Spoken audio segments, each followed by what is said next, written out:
Assalamu alaikum students. My name is Muhammad Arfan Ali. Now in today's lecture we will talk about the overview of graphical representation. Now this lecture is the continuation from the previous lecture in which we talked about the frequency polygon. हमने देखा था कि frequency polygon को किस तरह से हम construct कर सकते हैं कि उसमें हमारे पास अगर क्लास इंटरवल्स गिवन है तो सबसे पहले हम उनकी मिड पॉइंट्स फाइंड आउट करते हैं उन क्लासेस की, और उन मिड पॉइंट्स की मदद से हम एक ग्राफ ड्रॉ कर सकते हैं। वो इस तरह से कि हमने देखा था कि मिड पॉइंट्स को हम पहले प्लॉट करते हैं और उन पॉइंट्स को फिर आपस में स्ट्रेट लाइंस के ज़रिए जॉइन कर देते हैं, और फिर कंटिन्यूएशन के लिए हम क्या करते हैं कि जो फर्स्ट पॉइंट है उसको फर्स्ट क्लास के लोअर लिमिट पर ज्वाइन करते हैं और जो लास्ट पॉइंट है उसको लास्ट क्लास के अपर लिमिट के ऊपर उसको ज्वाइन कर देते हैं। तो इस तरह से हमारे पास एक क्लोज्ड फिगर बनती है। ठीक है, तो इसी टॉपिक को जो फ्रीक्वेंसी पॉलीगॉन है उसी को हम कंटिन्यू करेंगे टू दी नेक्स्ट, जो कि हमारे पास है फ्रीक्वेंसी कर्व। अच्छा, अब ये जो फ्रीक्वेंसी कर्व है ये बेसिकली होता तो वही है फ्रीक्वेंसी पॉलीगॉन, लेकिन इसमें जस्ट फ़र्क ये है कि हम जो स्ट्रेट लाइंस हैं जो कि हमने फ्रीक्वेंसी पॉलीगॉन में देखा था उसको जहाँ पे जॉइंट्स बनी होती हैं पॉइंट्स की और एक पॉइंट से दूसरे पॉइंट के दरमियान में जो जॉइंट्स बनी होती हैं उनको हम स्मूथ कर देते हैं। ठीक है, यानी कंस्ट्रक्शन तो इसकी बिल्कुल सिमिलर है फ्रीक्वेंसी पॉलीगॉन से ही रिलेटेड। कंस्ट्रक्शन कैसे सिमिलर है कि इसमें भी हम वही काम करेंगे कि क्लासेस के मिड पॉइंट्स हमने पहले फाइंड आउट करेंगे और उसके बाद उन पॉइंट्स को जॉइन करेंगे, यानी कि पहले तो प्लॉट करेंगे उन पॉइंट्स को जब आप प्लॉट कर लेंगे तो अब फ्रीक्वेंसी कर्व पॉलीगॉन में हमने क्या करते थे, फ्रीक्वेंसी पॉलीगॉन में हम स्ट्रेट लाइंस की मदद से पॉइंट्स को जॉइन कर देते थे। अब उससे होता यह था कि जो पॉइंट्स है वहाँ पर एक कॉर्नर बन जाता है, जैसे कि आप यहाँ पर नीचे फिगर में देख सकते हैं कि जो लेफ़्ट साइड पर जो फिगर बनी हुई है इसमें जो रेड कलर के जो पॉइंट्स हैं उसमें देखें अगर आप तो कॉर्नर पॉइंट्स बने हुए हैं, यानी कि बिल्कुल शार्प एजेस हैं। तो इन शार्प एजेस को ख़त्म करके हम क्या करते हैं, जो एजेस हैं उसको हम स्मूथ कर देते हैं। स्मूथ का मतलब है उसमें थोड़ी सी हम कर्व डाल देते हैं। ठीक है, तो इसमें डिफरेंस यही है, the points of frequencies in the graph are connected by a free hand smooth curve. बजाय कि हम उसको शार्प एजेस रखें हम उसको एक फ्री स्मूथ कर्व की फॉर्म में उसको हम लिख देते हैं। ठीक है, तो frequency curve also begins and ends in base line. Again वही चीज़ है कि जब पॉइंट्स को आप frequency free hand smooth curve से ज्वाइन कर देंगे उसके बाद जो फर्स्ट पॉइंट है उसको फर्स्ट क्लास के लोअर लिमिट पर ज्वाइन करेंगे और जो लास्ट पॉइंट होगा उसको अपने लास्ट क्लास के अपर लिमिट पर ज्वाइन कर देंगे। ठीक है, अब इसका फ़ायदा क्या होता है, इसका फ़ायदा ये होता है कि जो डाटा की जो अपीयरेंस आती है यानी ग्राफ के फॉर्म में जो अपीयरेंस आती है वो हमने देखा था कि फ्रीक्वेंसी पॉलीगॉन में वो स्मूथ नहीं थी, उसमें कॉर्नर पॉइंट्स थे ग्राफ के अंदर। लेकिन फ्रीक्वेंसी कर्व में अब जो हमारे पास रिप्रेजेंटेशन आएगी वो एक स्मूथ कर्व की फॉर्म में हमारे पास मौजूद होती है। जैसा कि आप देख सकते हैं कि राइट हैंड फिगर जो कि एक फ्रीक्वेंसी कर्व है उसमें जो हमारे पास अपीयरेंस है वो स्मूथ आ रहा है, उसमें कहीं शार्प एजेस नहीं है। तो ये हमारा फ्रीक्वेंसी कर्व का बेनिफिट होगा। सो ये अब आप लोगों के लिए एक एक्सरसाइज है कि जो एग्जांपल हमने फ्रीक्वेंसी पॉलीगॉन में फ्रीक्वेंसी पॉलीगॉन को ड्रॉ करने के लिए यूज़ किया था उसी डाटा को आप यूज़ करें to draw the frequency curve. ठीक है, तो आपने उसी पॉइंट्स को प्लॉट करके जस्ट स्मूथ कर्व के थ्रू उसको ज्वाइन करना है। तो आप देखेंगे कि जो राइट हैंड साइड में जो फिगर बनी हुई है इस तरह की कोई हमारे पास फिगर आ जाएगी। ठीक है, now move on to the next slide. अब हमारे पास जो नेक्स्ट टॉपिक है वो है ऑगाइव। ठीक है, अब ऑगाइव एक नया कॉन्सेप्ट है जो कि बेसिकली होता तो ये कर्व ही है, लेकिन इसमें बेसिकली क्यूमुलेटिव फ्रीक्वेंसी कर्व होती है। ऑगाइव क्या होती है, ogive is a cumulative frequency graph. अब क्यूमुलेटिव फ्रीक्वेंसी क्या चीज़ है वो हम नेक्स्ट जो स्लाइड्स जहाँ पर एग्जांपल है उसमें हम देखेंगे। बेसिकली अगर मैं शॉर्ट फॉर्म में बता दूँ तो क्यूमुलेटिव फ्रीक्वेंसी जो प्रीवियस क्लास की होती है उसका सबका सम होता है। ठीक है, तो ये क्यूमुलेटिव का मतलब होता है एडअप होना यानी पाइल अप होना। तो क्यूमुलेटिव फ्रीक्वेंसीज़ का मतलब होता है कि जितनी भी प्रीवियस फ्रीक्वेंसीज़ हैं उन सबको हम एडअप करते रहते हैं। यानी उसको मिसाल के तौर पे अगर प्रीवियस फ्रीक्वेंसी 2 है और नेक्स्ट फ्रीक्वेंसी 3 है तो उसकी जो क्यूमुलेटिव फ्रीक्वेंसी होगी वो 2 + 3 5 हो जाएगी। ठीक है, okay. Ogive is a free hand graph showing the curve of cumulative frequency. अब ऑगाइव हम क्या करते हैं, एक फ्री हैंड ग्राफ बनाते हैं। फ्री हैंड ग्राफ का मतलब होता है कि एक स्मूथ कर्व है ये, और जो कि क्यूमुलेटिव फ्रीक्वेंसी की मदद से हम उसको बनाते हैं। अच्छा, ऑगाइव जो है वो बेसिकली बनता है bye upper class limit on x axis, यानी कि जो अपर क्लास लिमिट्स होती हैं हमारे पास उसको हम एक्स एक्सिस में रखते हैं, और कॉरस्पॉन्डिंग क्यूमुलेटिव फ्रीक्वेंसीज को हम उसको वाई एक्सिस में रखते हैं। ठीक है, अब हमारे पास दो तरह की जो हैं ऑगाइव्स हमारे पास एग्जिस्ट करती हैं, जिसको हम देखेंगे इस लेक्चर के अंदर। वो उसमें सबसे फर्स्ट जो टाइप है वो है लेस देन ऑगाइव, और अगेन जो सेकंड टाइप होगी हमारे पास वो ग्रेटर देन ऑगाइव होगी। ठीक है, तो ये दो तरह के हमारे पास जो ऑगाइव की टाइप्स हैं इसको हम डिस्कस करेंगे। ओके, नेक्स्ट स्लाइड पर हम मूव करें। तो नेक्स्ट स्लाइड में हमारे पास एक एग्जांपल है जिसमें लेस देन ऑगाइव को हम ड्रॉ करना चाह रहे हैं। ठीक है, so less than ogive is the graph of less than cumulative frequency distribution which shows the number of observation less than the upper class limit. तो इसमें हमारे पास जो ऑगाइव हम बनाएंगे वो अपर क्लास लिमिट की मदद से हम बनाते हैं। मिसाल के तौर पे क्वेश्चन ये है कि construct and less than ogive using the given data. अब हमारे पास जो डाटा गिवन है उसमें क्लास है और एक तरफ फ्रीक्वेंसी है। क्लासेस हमारे पास है 100 से 120, फिर 120 से 130, 130 से 140 एंड सो ऑन। जो लास्ट क्लास है वो हमारे पास 160 से 170 के दरमियान है। अब इसकी जो कॉरस्पॉन्डिंग फ्रीक्वेंसीज़ हैं वो हमारे पास गिवन है 2, 5, 9, 14, 7 एंड 3। तो हम इसको पहले टेबुलर फॉर्म में हम लिख देते हैं कि किस तरह से इसको ग्राफ को हम प्लॉट करेंगे। तो उसके लिए सबसे पहले हमने जो फर्स्ट कॉलम है राइट साइड पे उसको हमने क्लासेस की फॉर्म में लिखी है, क्लास लिख दी है, उसके साथ हमने फ्रीक्वेंसी लिखी है। यहाँ तक तो वही काम है जो क्वेश्चन में हमारे पास गिवन है। अब क्योंकि हमारे पास ये लेस देन ऑगाइव है तो लेस देन ऑगाइव में हम अपर क्लास लिमिट को यूज़ करते हैं। तो अपर क्लास लिमिट क्या है, अपर class limit of each class, मिसाल के तौर पे 100 से 120 में जो अपर क्लास लिमिट है वो 120 है, तो हमने 120 को यहाँ पर लिख दिया अलग से। इसी तरह जो नेक्स्ट सेकंड क्लास है वो 120 से 130 के दरमियान है, तो इसकी जो अपर क्लास लिमिट है वो 130 है, तो इसको हमने 130 पे लिख दिया अपर क्लास लिमिट के नीचे। इसी तरह 140, 150, 160, 170 तक जितने भी हमारे पास अपर क्लास लिमिट्स हैं उसको हमने यहाँ पे मेंशन कर दिया। ठीक है, अब एक और हम फोर्थ कॉलम बना रहे हैं जो कि क्यूमुलेटिव फ्रीक्वेंसी को शो करेगा, जिसको हम CF भी कहते हैं शॉर्ट में। अब क्यूमुलेटिव फ्रीक्वेंसी होती क्या है, मिसाल के तौर पे जो फर्स्ट फ्रीक्वेंसी है वो 2 है, तो 2 तो एज इट इज़ आ जाएगी। ठीक है, अब जो 2 के बाद जो नेक्स्ट फ्रीक्वेंसी आ रही है वो 5 है, तो 5 हम नहीं लिखेंगे बल्कि 5 में हम जो प्रीवियस फ्रीक्वेंसी जो कि 2 है उसको हम ऐड करेंगे। तो 5 + 2 = 7, तो 7 हमने सेकंड इसकी एंट्री में लिख दिया है क्यूमुलेटिव फ्रीक्वेंसी के नीचे। अब थर्ड जब एंट्री है तो थर्ड एंट्री में देखें तो फ्रीक्वेंसी के कॉलम में जो थर्ड एंट्री है वो 9 है, तो 9 + 5 + 2 यानी कि 9 से ऊपर जितनी भी फ्रीक्वेंसीज हैं उन सबको ऐड करते हैं तो ये 16 आता है। तो क्यूमुलेटिव फ्रीक्वेंसी हमारे पास जो नेक्स्ट आएगी थर्ड एंट्री में वो 16 है। इसी तरह 30, फिर 37 और आखिर में हमारे पास 40 आती है। 40 क्यों आ रही है, क्योंकि 40 जो है इन सारी फ्रीक्वेंसीज़ का सम है, यानी कि 3 + 7 + 14 + 9 + 5 + 2, तो ये हमारे पास 40 है। तो ये हमारा एक टेबल बन गया जिसमें हमारे पास अपर क्लास लिमिट को हमने मेंशन किया है और दूसरा क्यूमुलेटिव फ्रीक्वेंसी को मेंशन किया हुआ है। ठीक है, तो नेक्स्ट स्लाइड में हम देखेंगे कि किस तरह से लेस देन ऑगाइव कर्व को हम ड्रॉ करते हैं। अब ये देखें, ये हमने अगेन एक एक्स एक्सिस हमने लिए हैं। एक्स एक्सिस में हमने क्या किया, जितने भी अपर क्लास लिमिट्स हैं उनको हमने मेंशन कर दिया, जो कि 120, 130, 140, 150, 160 और 170 हमने इसको कंसीडर किया है। और जो हमारे पास वर्टिकल एक्सिस है उसमें अगेन वही है, क्यूमुलेटिव फ्रीक्वेंसीज़ को हमने मेंशन करना है, विच इज़ 0। हमने 5 इंटरवल्स के कुछ नंबर्स ले लिए हैं, 0, 5, 10, 15, 20, 25, 30 एंड सो ऑन। तो अगर आप प्रीवियस स्लाइड से टेबल को देखें तो जो हमारे पास फर्स्ट डाटा है उसमें जो अपर क्लास लिमिट है वो 120 है और 120 के कॉरस्पॉन्डिंग जो क्यूमुलेटिव फ्रीक्वेंसी है वो 2 है।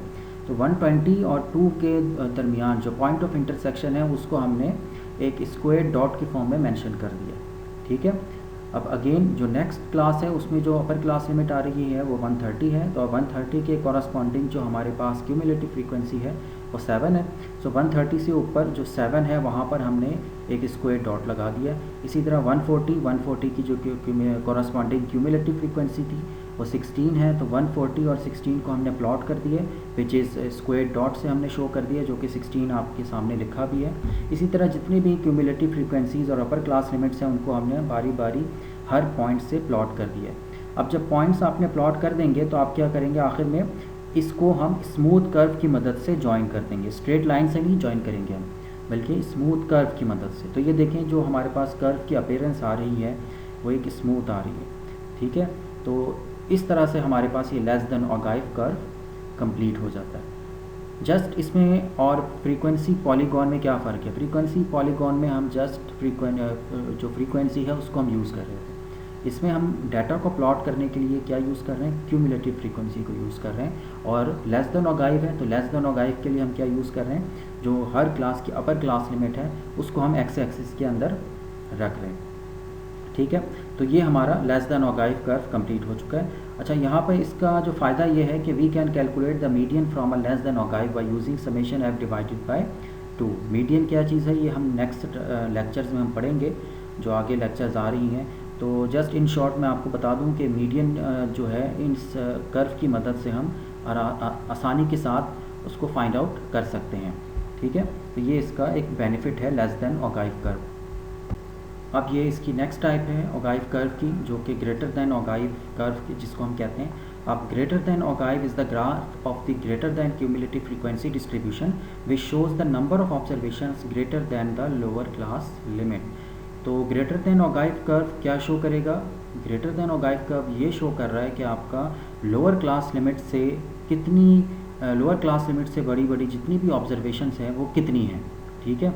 तो इसमें हम बेसिकली जैसे डेफिनेशन से ही जाहिर है इसमें हम लोअर क्लास लिमिट्स को यूज़ करेंगे, जबकि इससे पहले लेस देन ऑगाइव कर्व में हम क्या कर रहे थे, अपर क्लास लिमिट्स यूज़ कर रहे थे। तो अगेन हमने सेम एग्जांपल को कंसीडर किया है which is the class and frequency is given on the left side of the table which is 100 to 120, 120 से 130 and so on, 160 to 170, और वही सेम फ्रीक्वेंसीज दी हुई हैं, ठीक है। तो अगेन हमने एक और जो है टेबल बनाया है जो कि राइट साइड पे बनाया है, जिसमें हमने lower limit of the class को मेंशन किया है।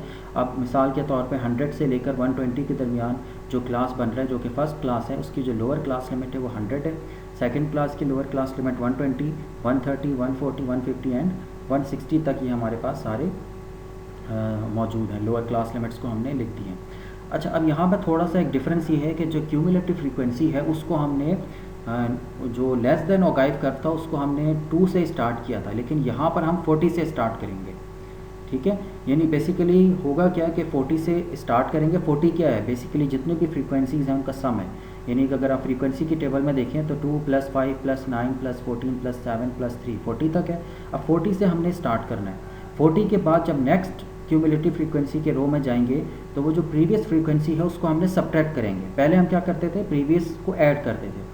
अब हम क्या कर रहे हैं, 40 से स्टार्ट कर रहे हैं, यानी सम से, टोटल सम से स्टार्ट कर रहे हैं, और जो प्रीवियस फ्रीक्वेंसीज़ हैं उनको हम सब्ट्रैक्ट करते जा रहे हैं। तो 40 - 2 38, ठीक है। फिर 38 - 5 33, फिर 33 - 9 24, 24 - 14 इज़ 10 एंड 10 - 7 इज़ 3। तो इस तरह से हमारे पास ये क्यूमुलेटिव फ्रीक्वेंसी कंप्लीट हो जाएगी।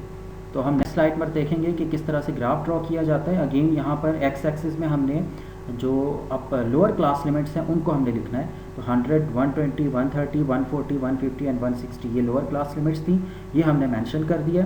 और जो वाई एक्सिस है वहाँ पर हमने क्यूमुलेटिव फ्रीक्वेंसी को मेंशन करना है। अपनी वाई एक्सिस के कॉरस्पॉन्डिंग जो मैक्सिमम हमारे पास क्यूमुलेटिव फ्रीक्वेंसी की फिगर आ रही है वो 40 तक आ रही है। तो हमने 5 के गैप से 40 तक इसको हमने स्केलिंग कर दी है वाई एक्सिस के कॉरस्पॉन्डिंग।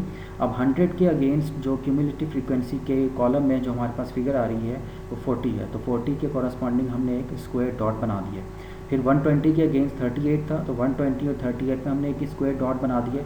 इसी तरह जितने भी हमारे पास क्यूमुलेटिव फ्रीक्वेंसीज़ में जो नंबर्स आ रहे हैं उनके कॉरस्पॉन्डिंग हमने मुख्तलिफ डॉट्स बना दिए हैं, यानी कि पॉइंट्स को प्लॉट कर दिया है। आखिर में हम क्या करेंगे, इन पॉइंट्स को प्लॉट करके एक स्मूथ कर्व को हासिल कर लेंगे। तो ये हमारे पास एक ग्रेटर देन ऑगाइव कर्व हम बना चुके हैं। तो ogive is best used when the total frequency at any given time is to be displayed, यानी कि चाहे वो लेस देन हमारे पास ऑगाइव हो या ग्रेटर देन ऑगाइव हो, इसका सबसे बेहतर फ़ायदा यही है कि इसमें हमारे पास टोटल फ्रीक्वेंसी जो है वो ग्राफ्स के ज़रिए से हम मालूम कर लेते हैं, क्योंकि इसमें जो क्यूमुलेटिव फ्रीक्वेंसी है वो कहाँ तक जा रहा होता है, बिल्कुल टोटल फ्रीक्वेंसी तक जा रहा होता है। चलिए अब हम नेक्स्ट टॉपिक पर चलते हैं which is pie chart. Now pie chart भी आप लोगों ने प्रीवियस लेक्चर्स में पढ़ा है कि आपको पता है कि ये सर्कल्स की फॉर्म में ड्रॉ करते हैं और सर्कल को हम सेक्टर्स में डिवाइड करते हैं, ठीक है। So pie chart makes use of sectors in a circle to represent categories of data. Arc length of each sector is proportional to the frequency of the data. जैसे हमने last lecture में पढ़ा था कि जो आर्क लेंथ होती है, ये जो सेक्टर होता है वो प्रोपोर्शनल होती है उसकी फ्रीक्वेंसीज के लिहाज से। Arc length is proportional to central angle and area of sector.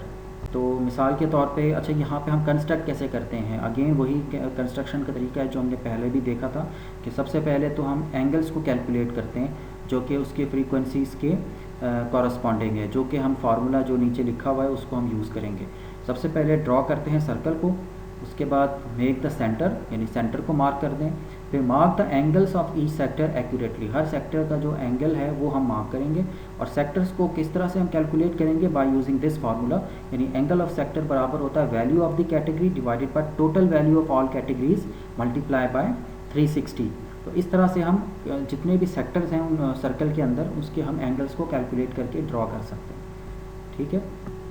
अब ये देखें, ये हमने अगेन एक एक्स एक्सिस हमने लिए हैं। एक्स एक्सिस में हमने क्या किया, जितने भी अपर क्लास लिमिट्स हैं उनको हमने मेंशन कर दिया, जो कि 120, 130, 140, 150, 160 और 170 हमने इसको कंसीडर किया।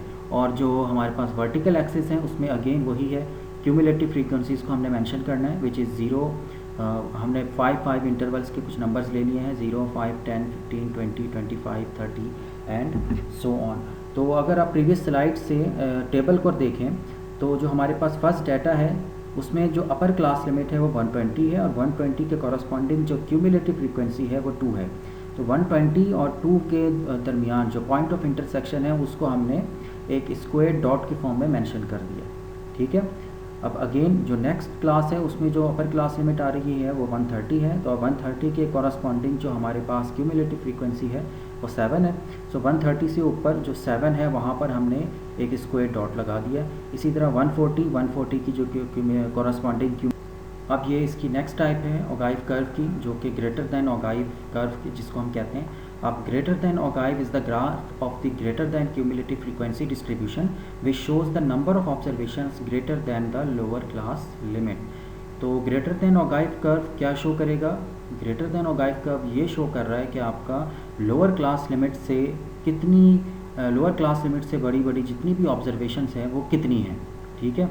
तो इसमें हम बेसिकली जैसे डेफिनेशन से ही जाहिर है इसमें हम लोअर क्लास लिमिट्स को यूज़ करेंगे, जबकि इससे पहले लेस देन ओगाइव कर्व में हम क्या कर रहे थे, अपर क्लास लिमिट्स यूज़ कर रहे थे। स्लाइड पर देखेंगे कि किस तरह से ग्राफ ड्रॉ किया जाता है। अगेन यहाँ पर एक्स एक्सिस में हमने जो अब लोअर क्लास लिमिट्स हैं उनको हमने लिखना है। तो 100, 120, 130, 140, 150 एंड 160 ये लोअर क्लास लिमिट्स थी, ये हमने मेंशन कर दिया।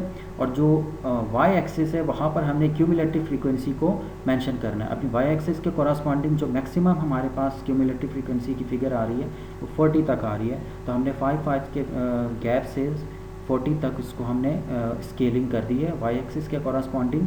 अब 100 के अगेंस्ट जो क्यूमुलेटिव फ्रीक्वेंसी के कॉलम में जो हमारे पास फिगर यहाँ पे नेक्स्ट स्लाइड में मेरे पास ये क्लास इंटरवल्स मैंने लेफ़्ट कॉलम में लिखी हुई है और उसके कॉरस्पॉन्डिंग जो फ्रीक्वेंसी है वो 4, 6, 5, 3 एंड 2 यहाँ पर ये मैंशनड है।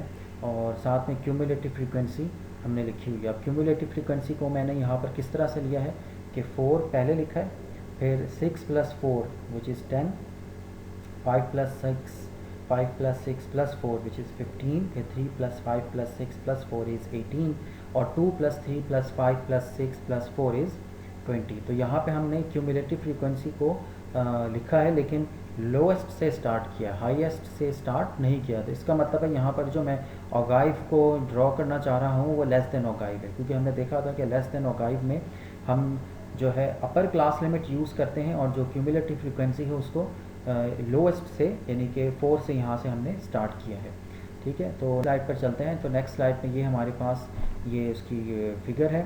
सबसे पहले फिगर को ड्रॉ करने से पहले हम क्या करेंगे, जो पॉइंट्स हैं उनको हम प्लॉट करेंगे। और फर्स्ट क्लास का जो हमारे पास अपर क्लास लिमिट है वो 20 है और उसके साथ जो क्यूमुलेटिव फ्रीक्वेंसी है वो 4 है। तो हमारा जो पहला पॉइंट है वो 24 होगा, ठीक है। सेकेंड पॉइंट इज़ 40, 10, फिर 60, 15, 80, 18 एंड 100 एंड 20। तो ये हमारे पास टोटल 5 पॉइंट्स है जिसको हमने प्लॉट करना है। तो प्लॉट करने के लिए हमारे पास एक एक्स एक्सिस बनेगा, एक वाई एक्सिस बनेगा। एक्स एक्सिस में हमने क्या किया, जितने भी अपर क्लास लिमिट्स हैं हर क्लास इंटरवल की वो हमने लिखी हैं, विच इज़ 20, 40, 60, 80, 100 एंड 120। और यहाँ पे जो वर्टिकल एक्सिस है इसमें हमने क्यूमुलेटिव फ्रीक्वेंसीज को मेंशन करना है। तो जो 2 के गैप से हमने लिया हुआ ये 2, 4, 6, 8, 10, 12 एंड सो ऑन। अब हमारा जो फर्स्ट पॉइंट है वो देखें 24 है, तो 20 और कॉमा 4, तो 20 आप देखें कि एक्स एक्सिस में कहाँ पर है और 4 जो है वो वाई एक्सिस पर देखना है आपने। तो दोनों का जो पॉइंट ऑफ इंटरसेक्शन है वहाँ से हमने एक सर्कल यानी डॉट को हमने मेंशन कर दिया जो कि 20,4 से मेंशन हुआ हुआ है। इसी तरह 40,10 जो सेकंड पॉइंट है उसको भी हमने एक डॉट से मेंशन कर दिया। इसी तरह जो 5 पॉइंट्स हैं उनको हमने इसी तरह डॉट से मेंशन करने के बाद उनको एक स्मूथ कर्व से ज्वाइन कर देंगे। और यहाँ पे देखें ये डॉट डॉट की मदद से ये ज़ीरो तक इसको मेंशन किया हुआ। ये आप चाहें तो इसको इंक्लूड कर लें या मिला दें या ना मिलाएं, आप इट्स अप टू यू। इसमें बेसिकली हुआ क्या है कि हमने कर्व को कंटिन्यूटी को बनाने के लिए कर्व की उसको हमने एक्स एक्सिस के साथ ओरिजिन से ज्वाइन कर दिया है। तो ये आप लास्ट एग्जांपल में भी कर सकते थे और इसमें भी हमने किया है। तो इस तरह से ये जो हमारे पास लेस देन और गाइब है इसको हमने ड्रॉ कर लिया और यहाँ पर ये एग्जांपल ख़त्म हो जाती है। सो स्टूडेंट्स, आज का लेक्चर हम लोग यहीं पर ख़त्म करते हैं। तो इंशाल्लाह नेक्स्ट लेक्चर में हम मज़ीद नए टॉपिक्स के साथ उसको हम पढ़ेंगे। तो इन द मीन वाइल अगर इस लेक्चर के बारे में कोई भी क्वेश्चन हो तो आप ऑनलाइन सेशन जो है जो कि मैं थर्सडे और फ्राइडे को करता हूँ उसमें आप पूछ सकते हैं। ठीक है, सो अल्लाह हाफिज़।